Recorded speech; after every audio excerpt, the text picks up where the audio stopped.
Hello, how are you? My name is Sandra Tagle. One more time here in Be Your Lights to share with you another great interview.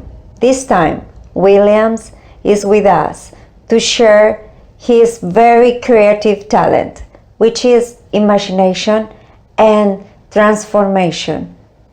Check it out with your own eyes.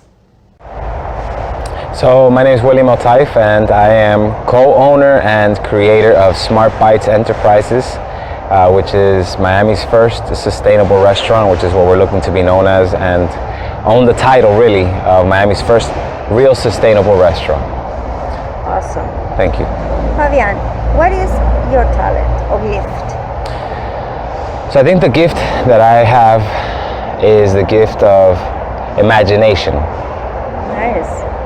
Imagination and transformation. That's Everything you see, you transform? well, it's not necessarily, well, it could be it could be that I see it, because I see it in my head.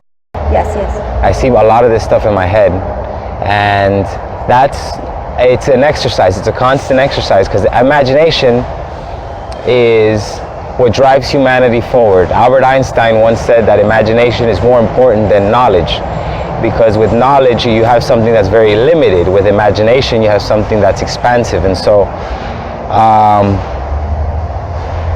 being able to see things in my head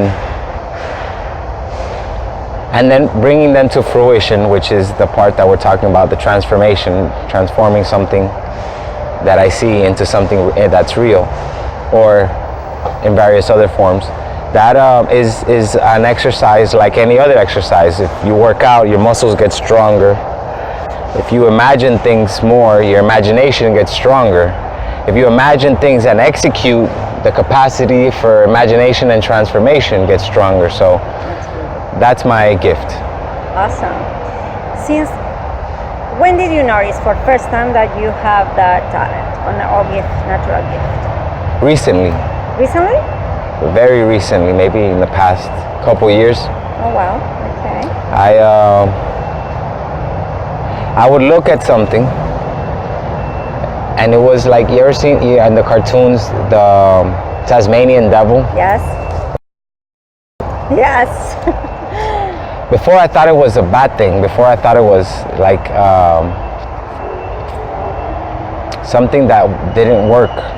And then I realized that's the gift that I can go in and I can do that, and all of a sudden something else comes out. And it happened here at work, where we took a space like a parking lot, like you see out here, and we transformed it into something that wasn't there before. Grow. Yeah, that grew. And when I realized that, I started timing myself. So I actually, now whenever I take on a project, I'll give you an example. The other day I rearranged my house because I needed a new version of my, and then I go and I time it, and I stop, and I'm able to see how the before and the after in a certain amount of time. So I imagine it in my head, I plan it, and then I go and I like to paint and transform, and then I see how much time it takes me, and I start getting a better grasp on how much I can transform in how much amount of time, and that's really where I'm at right now with that discovery. The discovery has been recent, and now I'm at a point where I'm understanding how to use that talent, maybe utilize, and how to plan with that talent, how to forecast. Yeah, forecast. Right, forecast. Awesome. And what that natural gift, since you discovered, brings to your life, to your own life, and what do you think can brings to others? I think the capacity for imagination brings a sense of confidence that's very fundamental in adulthood, in both men and women. Confidence seems to be as part of a character trait that we're losing because we don't get to experience a lot of these failures. You know, we go to work, it's a 9 to 5, it's very routine, it's the same traffic, it's the same kind of job, it's very monotonous. And so what it brings to my life is the fact that I get to be confident that I have seen myself overcome, and hopefully it brings to others an opportunity for them to see that it's okay to fail. Actually, I have it's not my saying, I heard it once and I like it a lot, but if you're not failing, you're not moving. It's a concept. Right. It's just a concept. If you're not, well, believe it or not, it's a concept, and it is a concept that can be limiting, or a concept that can be powerful. Yes. Because once you embrace failure, understanding that you will fail, you will not be successful at everything you attempt. Once that concept is embraced, you begin to look at failure like an exercise, like expectation you have.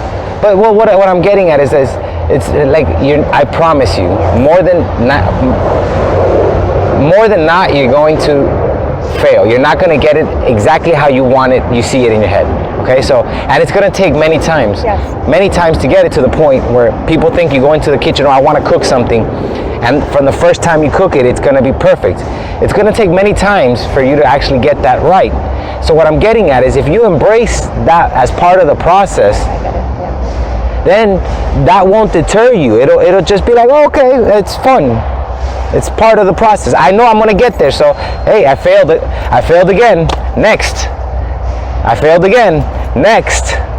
Eventually, I'm going to get there, or I'm gonna die. One or the other. Yes. Got it. So, for people to embrace the fact that it's okay. Yeah. And to others, what do you think can bring your natural gift to others? That. That's exactly it. Okay. Fail.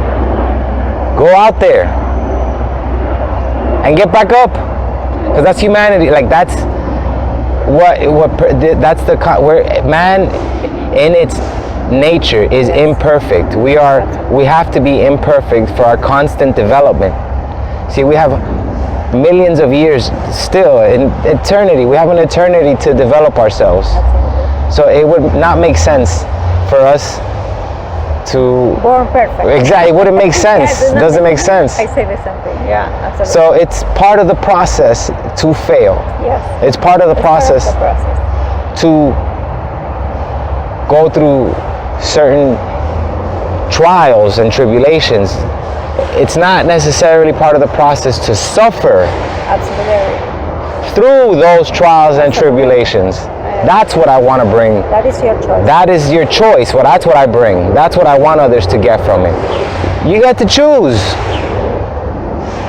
If you want to suffer, okay. It's okay. And if you don't, that's totally okay too. Absolutely. So, how do you develop that talent, that natural gift?